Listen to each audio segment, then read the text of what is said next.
Buenas tardes, licenciada. Buenas tardes, compañero. En este caso voy a comenzar hablando sobre lo que es la intervención psicológica en el trabajo que hemos realizado de un caso clínico en el mío, que es la fobia social. Mi nombre es Alcira Pérez. Como datos generales recabados de la paciente A, tenemos que ella nació el 26 de octubre del 2004, por ende tiene 16 años y 10 meses, soltera, la religión católica y actualmente cursa el quinto de secundaria. Uno de los datos más relevantes que podemos tomar en cuenta es que siente mucha ansiedad en momentos en el que tiene que relacionarse con personas nuevas o con las mismas personas que está rodeada, pues le es muy difícil entablar una conversación con otra persona si es que esta no tiene que ver con preguntas y respuestas. Para ello, hemos tomado 4 instrumentos en los cuales vamos a poder evaluar si la paciente tiene fobia social o ansiedad social, que viene a ser el mismo término. Tenemos la escala de Liebowitz para la ansiedad social. Este consta de 24 preguntas en las cuales están diferentes preguntas relacionadas con la interacción social. La paciente en su puntaje ha obtenido 76 puntos. Esto nos dice que está en un grado de ansiedad moderada. Dentro del instrumento para identificar rasgos de personalidad, que en nuestro caso es la desconfianza, hemos tomado el test 16PF. Este consta de 187 preguntas en los cuales se pueden diferenciar 16 tipos de rasgos, en los cuales el más bajo podemos decir que es una persona desconfiada, un poco de inestabilidad emocional y apatía también. También hemos tomado el test para la inhibición.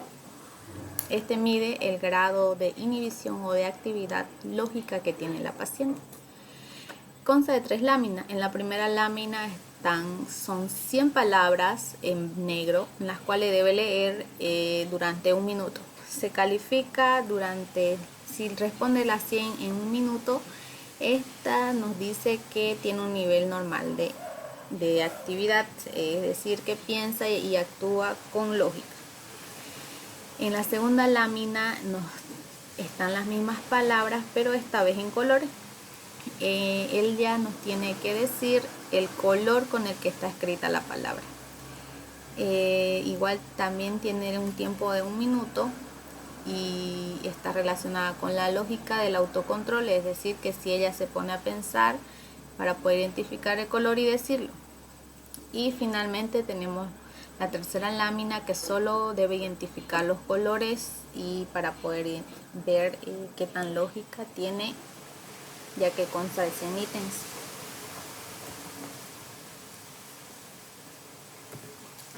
Y el otro instrumento que se utilizó fue para medir la evaluación negativa de Watson y Friend. Este consta de 30 preguntas en el que están relacionadas entre verdadero y falso. Si la paciente responde la mayoría de verdadero, nos muestra que tiene una desviación con relación a la evaluación que le hace la otra persona, los demás, ¿ya? Entonces lo más eficiente es que tenga más falsas, perdón.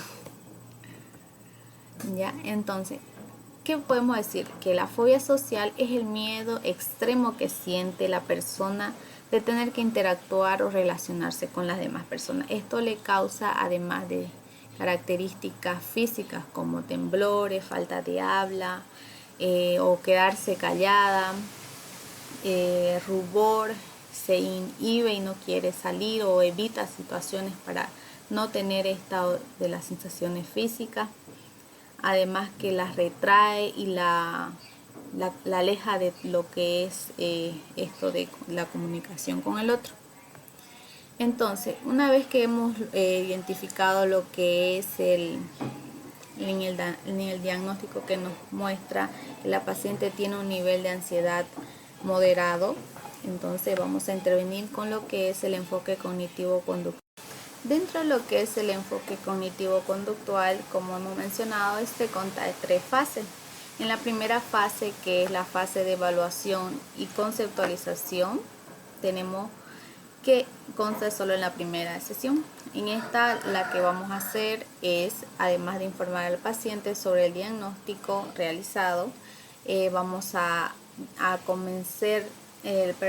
hablar sobre lo que es la fobia social, en este caso a la paciente, cuáles serían sus características, las causas, las consecuencias y efectivamente lo que es el tratamiento, que en este caso van a ser de 14 sesiones. Como primera sesión hemos trabajado lo que es el concepto de fobia social, las causas, las características y además las consecuencias a futuro si no se logra culminar lo que es el tratamiento. Dentro de la técnica más importante que hemos tomado en esta primera sesión está lo que es el entrenamiento en relajación de Jacobson, que abarca una variedad de estrategias de manejo del estrés conductuales que nos dirigen a reducir lo que es de manera más específica los signos de activación fisiológica y la ansiedad intensa que siente la persona ante alguna respuesta, ya sea condicionada o no condicionada, o el temor que le causa de solo pensar en estas dichas situaciones. Entonces se le pidió al paciente que comencemos a realizar esta actividad. Como tuvimos un inconveniente, ella estuvo muy nerviosa y ansiosa, entonces le pedí que cuando llegue a su casa le di un link para que pueda descargar el video y la pueda practicar. Efectivamente la realizó, ella ni bien la hizo, me mandó y me dijo que esta vez ya estaba un poco más calmada. Entonces, ¿qué es lo que se quiere? Esto de la técnica de entrenamiento en relajación de Jacobson que hemos tomado, la vamos a aplicar en cada sesión 20 minutos antes de empezar la sesión. Es decir, que antes de que yo vea a la paciente, le pedí que por favor la pudiera realizar, o en todo caso cuando ella sintiera situaciones de ansiedad o miedo, que la pudiera practicar. Como resultados de esta primera sesión tenemos que la paciente sí logró realizar lo que es la relajación, además de que me hizo preguntas acerca de lo de la fobia social, ya que ella mencionó que sufrió de bullying un tiempo por su peso. Entonces ella cree que puede ser una de las causas, porque ella cuando era niña era muy amiguera. Eso es lo que ella nos menciona. Dentro de la segunda sesión tenemos lo que es los autorregistros como una de las técnicas más importantes. En este caso, lo que se le pidió a la paciente es que pueda identificar en la sesión 2 situaciones que le causan mucho miedo excesivo, que le provocan sensaciones fisiológicas, reacciones fisiológicas. Entonces, y las realizamos. Entonces esto tenía que ver con lo que es la técnica de autorregistro. Como nos menciona Beck y Clark, es que estas se utilizan desde las fases iniciales, como para recabar información sobre el estado emocional del paciente a lo largo del día, conocer ante qué situaciones, personas o conductas se incrementa o se disminuye este malestar, así también como para poder analizar el grado de dominio y el grado de actividades que lleva a cabo. Ella mencionó que el hablar con otra persona le causa mucho miedo, por ende trata de ser más esquiva, es decir, que si le preguntan algo es como que sí, no, y se le termina la conversación, para que la persona tal vez se pueda retirar y ya no le busque conversación. También otra situación, el de ir de compras, también le causa mucha ansiedad, hasta ataques de pánico. También mencionó que tuvo 3 ataques de pánico en lo que va desde el momento.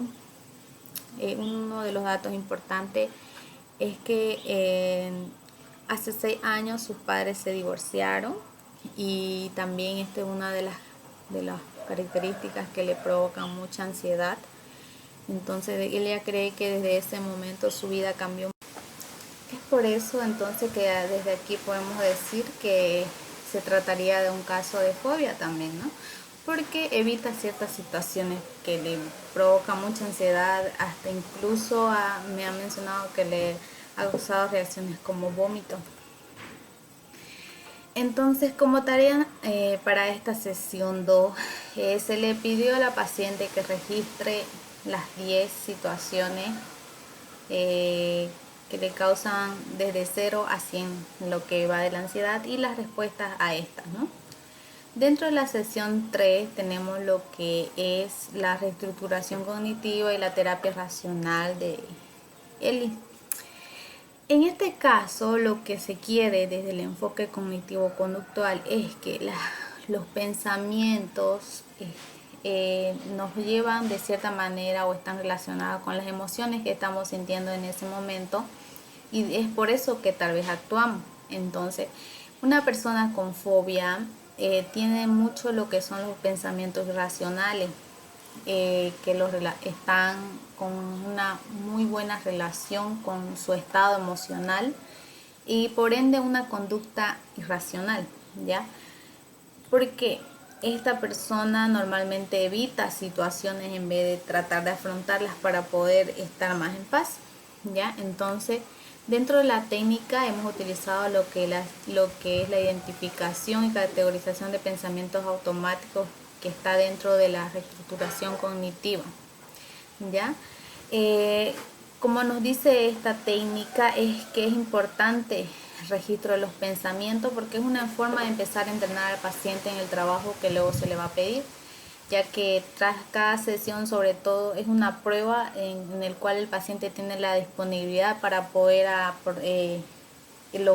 aportar lo que es la terapia en la terapia, ¿no? Entonces, como se le pedía al paciente en la anterior, es que anote estas situaciones de ansiedad, esta vez hicimos una dinámica en la que se le hacía una lectura de una situación simulada, es decir, que la paciente debía de pensar qué está pasando en ese momento, ¿ya? Esta lectura consistía en la que ella era la encargada de realizar una exposición solo a sus padres. Y dos características importantes que hemos tomado de esto es que la primera, ella notó que aún ahí sus padres estaban sentados separados. Su madre estaba en la primera fila y su padre al final. Yo le consulté esto porque le pregunté cómo es que ella los citó a ellos, y ella me comentó eso. Entonces yo le digo, ¿y por qué no los pusiste juntos? Entonces le dije que lo piense y en la siguiente le vamos a trabajar. ¿Ya? Entonces, esta reacción de tener que exponer delante de sus padres, me contó que sentía sensación de querer vomitar, no podía hablar, se puso roja, se agarró el pelo y una manilla que siempre ella tiene en su mano comenzó a agarrársela muy fuerte y se quedó callada.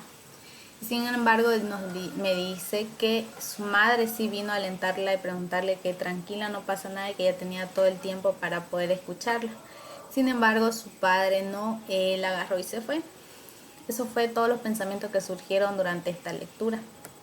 Entonces, ahí hemos trabajado lo que son los pensamientos irracionales. ¿Por qué se da esto de que tenía que haber pasado así? Es porque ya tal vez la persona lo ha vivido y lo ha transformado en algo más exagerado, porque el solo pensar de que tiene que exponer, no importa si hayan sido sus padres, ya que ella convive con los dos, entonces igual le causa mucha ansiedad, ¿ya? Y alguna de las características que fue que se puso roja, no quiso exponer y tuvo sensaciones de vómito también.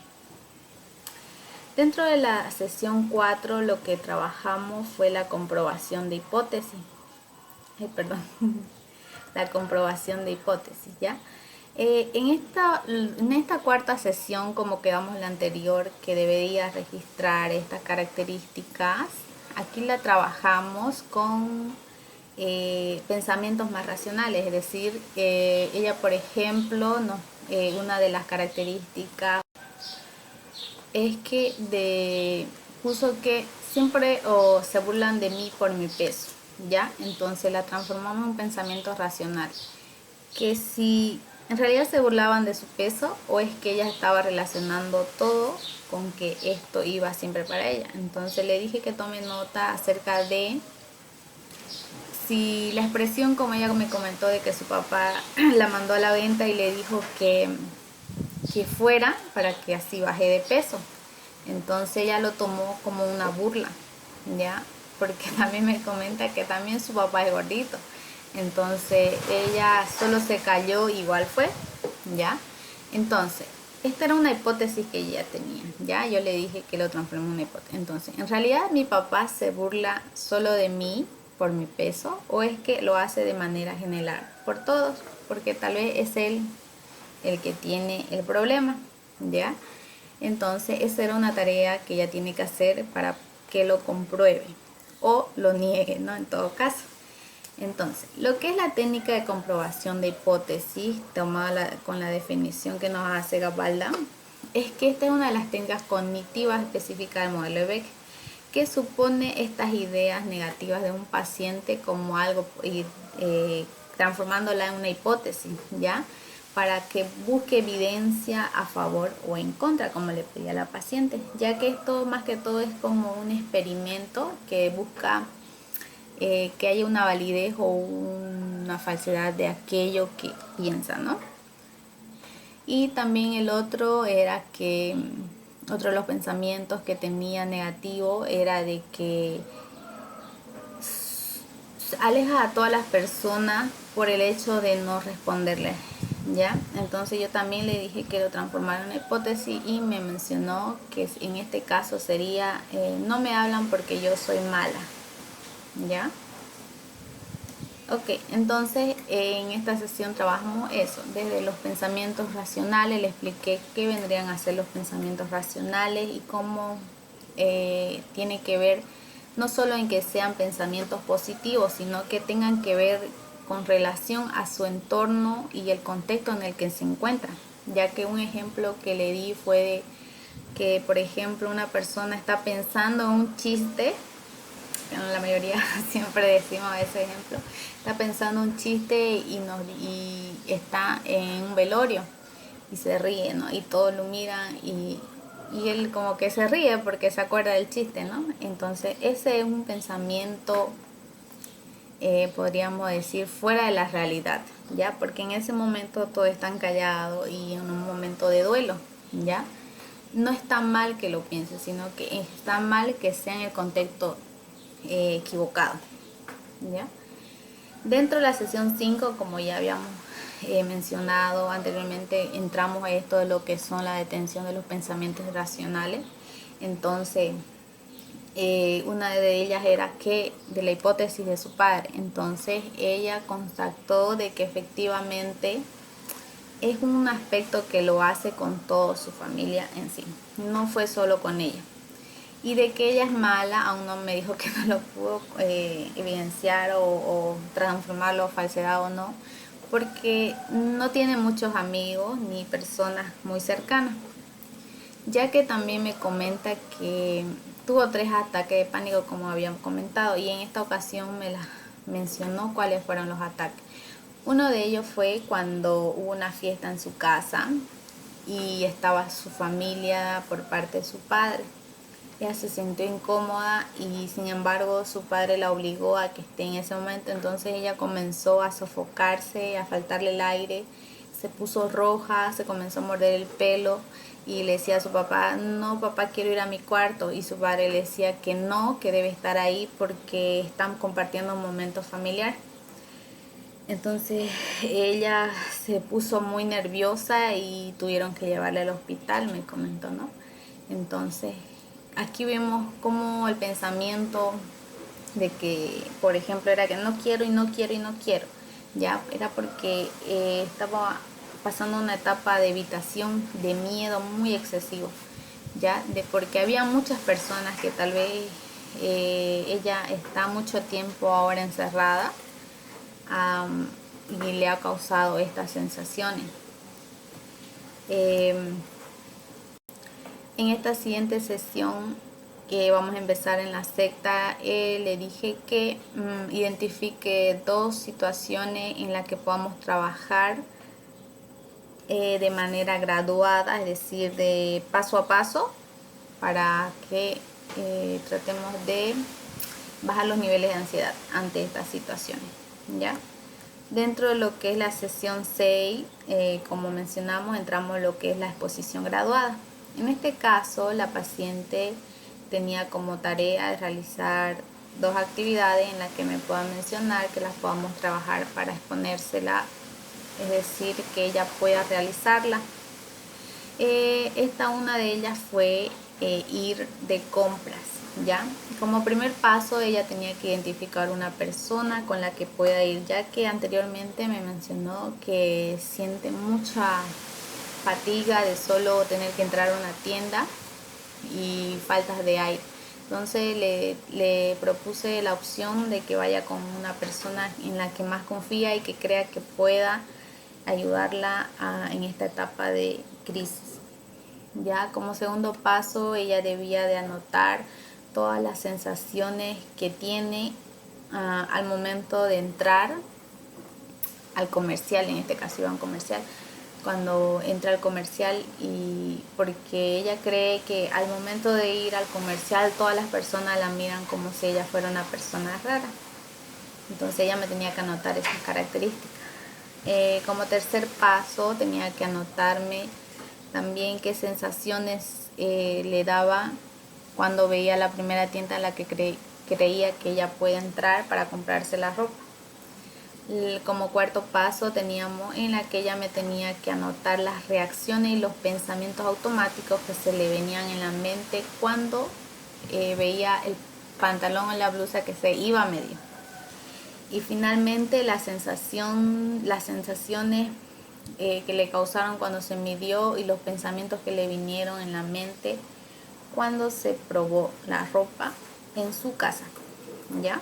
Esa fue la tarea que en la siguiente sesión la vamos a trabajar, pero que en esta sesión la hemos simulado a través de los pensamientos en la que ella tenía que sentir cómo estaba dando esos pasos.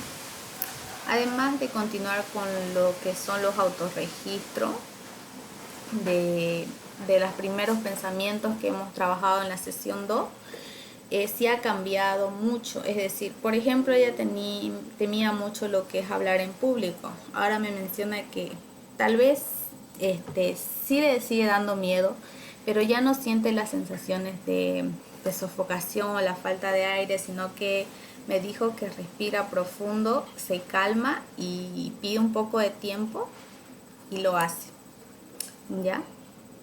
Entonces, como habíamos mencionado, la técnica de la terapia exposición, ya que esta es lo que se pretende es distinguir la ansiedad, ya que está basada en un temor que se va dando constantemente, ya que el paciente lo que queremos es que se exponga una y otra vez. Entonces le dije que estos pasos que hemos realizado con ir al de compra, lo realice en cualquier otra situación que cree que le causa mucha ansiedad. Entonces primero tiene que identificar una persona con la que pueda ella contar estas sensaciones o tranquilizarse hasta que logre la disminución, ya que mientras más se expone, ella cree que se pone más ansiosa, ¿ya? Y como última sesión que he logrado realizar está lo que es la séptima sesión, perdón. La séptima sesión, esta está contestada por lo que son que hemos entrado a lo que son las habilidades sociales. En este caso hemos hablado sobre los conceptos de las habilidades sociales y algunos de los puntos muy importantes que vamos a trabajar. En ello hemos hablado sobre lo que es la empatía, el nivel de compromiso que se tiene, además del autocontrol, la comunicación, y también hemos hablado sobre lo que son los 3 tipos de conducta, ¿ya? La que se le dio como tarea también que haga o que note lo que cree que ella haya tenido una conducta asertiva, una conducta no asertiva y una conducta agresiva, ya que en esta sesión la hemos trabajado. Ella cree que una conducta agresiva, por ejemplo, tuvo cuando una persona, en este caso su primo, se le acercó a preguntarle sobre un tema y ella simplemente le dijo que no se meta y que se vaya, ¿ya? Sin embargo, ella en ese momento en la que me lo dijo se puso a pensar y me dice, pues realmente no tenía mucho que ver lo que le dije porque yo te estaba con rabia por mi padre.